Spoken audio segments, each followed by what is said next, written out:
Mungkin tidak banyak yang tahu bahwa ketika kuliah dulu, saya jualan kartu ucapan di kampus. Kartu ucapan ini maksudnya adalah kartu ya dari karton yang saya gambar, saya lukis sendiri untuk ucapan selamat ulang tahun, selamat hari raya Lebaran, hari Natal, tahun baru, dan macam-macam ucapan.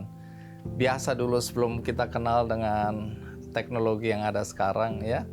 Tapi dulu itu menggambar, melukis, menulis indah itu adalah keahlian saya. Nah, dengan keahlian itu saya coba mencari tambahan uang kuliah. Karena setelah ayah saya meninggal, ibu saya tidak mampu membiayai, saya tinggal sama kakak. Kakak hanya membiayai beberapa bagian dari kebutuhan saya.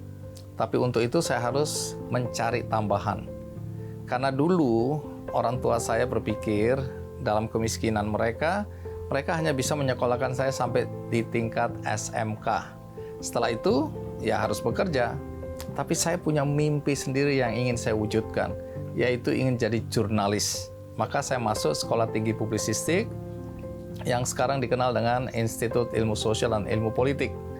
Nah, untuk melengkapi atau untuk menutup kebutuhan-kebutuhan lain di kampus, maka saya jualan kartu ucapan selamat tadi. Karena saya pandai menggambar, saya pandai juga menulis indah. Kalau ada teman-teman yang memesan kartu ulang tahun, saya buatkan. Yang paling menyenangkan adalah ketika Lebaran, karena pesanan banyak sekali, saya jual 3.500 per kartu ucapan. Kemudian untuk menambah pemasukan, saya juga mulai menulis di berbagai surat kabar, majalah. Saya juga bikin karikatur. Dari situ uang yang terkumpul saya pakai untuk kebutuhan-kebutuhan pendidikan saya, yaitu untuk bayar kuliah dan transportasi. Pengalaman masa lalu ini membuat saya selalu mengapresiasi ketika mendengar ada anak-anak yang sudah mulai menjalankan usahanya di kampus ketika dia kuliah sambil melakukan kegiatan usaha. Bahkan ada kisah di mana saya angkat kisahnya di Kick Andy, seorang anak jualan donat, jadi dia ambil donat dari penjual donat, kemudian dia bawa kuliah. Ketika istirahat, dia tawarkan kepada teman-temannya. Penghasilan itulah yang dia gunakan untuk membayar seluruh kebutuhan kuliahnya. Dan cerita-cerita seperti ini banyak sekali. Sementara di lain cerita, banyak anak-anak yang merasa malu, gengsi, kalau dia harus jualan atau mencari tambahan biaya kuliah dengan berusaha atau melakukan kegiatan-kegiatan usaha di kampus. Ini yang mungkin perlu saya kasih catatan kaki. Bagi anak-anak muda terutama, nggak ada kata malu. Kegigihan kita, upaya-upaya yang kita lakukan selama kita masih kuliah, ini adalah bekal yang kita asah sejak kita di kampus untuk kita gunakan di dalam kehidupan kita setelah lulus.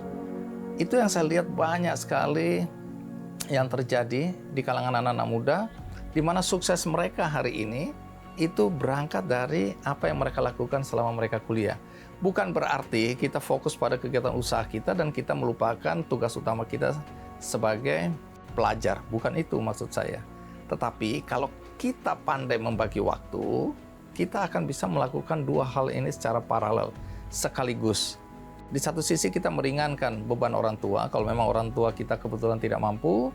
Kalau orang tua kita memang orang tua yang sebenarnya mampu membiayai kita, nggak ada salahnya juga.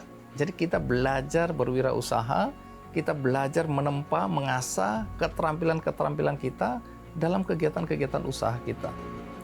Saya beruntung, karena dengan mulai menawarkan kartu-kartu ucapan, secara ekonomi ya terbantu. Tapi di satu sisi ketika saya mulai menulis, keterampilan saya menulis diasah. Sehingga ketika saya masuk ke dunia kerja, relatif saya itu sedikit di atas rata-rata teman yang ada. Karena secara pengalaman, saya sudah punya pengalaman, keterampilan saya lebih dari mereka. Dan kebetulan karena memang saya sangat menginginkan untuk jadi jurnalis, maka effort atau upaya yang saya lakukan untuk bisa menjalankan tugas dengan baik itu mendukung saya sehingga relatif bisa mencapai puncak karir sebagai pemimpin redaksi. Sukses itu tidak instan. Sukses itu harus melalui proses. Nah, ada juga orang-orang yang sukses karena dia berproses sejak di usia muda, bahkan masih di usia SMP, SMA, di perguruan tinggi, dan kemudian mereka terjun ke masyarakat dan menggapai sukses.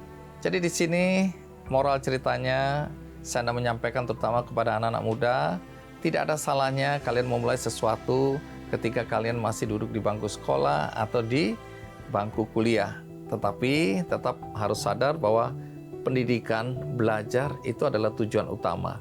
Sementara proses untuk menggeluti kegiatan usaha atau kegiatan-kegiatan yang punya potensi untuk menggali kreativitas kalian, itu juga bisa sejalan seiring. Mudah-mudahan dengan cerita ini, siapapun yang mendengarkan bisa menyadari bahwa memulai kegiatan usaha, memulai kegiatan-kegiatan yang nantinya akan mengasah keterampilan kita, itu bisa dimulai sejak kapan saja, sejak umur berapa saja.